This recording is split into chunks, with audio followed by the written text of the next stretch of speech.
برخیز ز غفلت و ناز، با جون و دل همه تاز، تا که شوی سرافراز در خدمت پدر باش.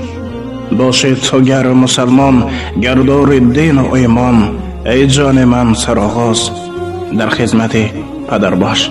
از باغ و قصر و منزل برکن تو دیده و دل، قصر در آخرت ساز در خدمت پدر باش. با خود بگیر دعایش، گوش کن به گفته هایش، تا یابی بال پرواز در خدمت پدر باش.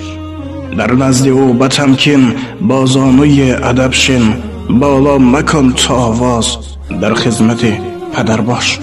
با روی ترش و ویران منگر به سویش جان، خود را به نار مینداز در خدمت پدر باش. خواهی دو عالم نور هم باشی شاد و مسرور، بر نیکیش بپرداز در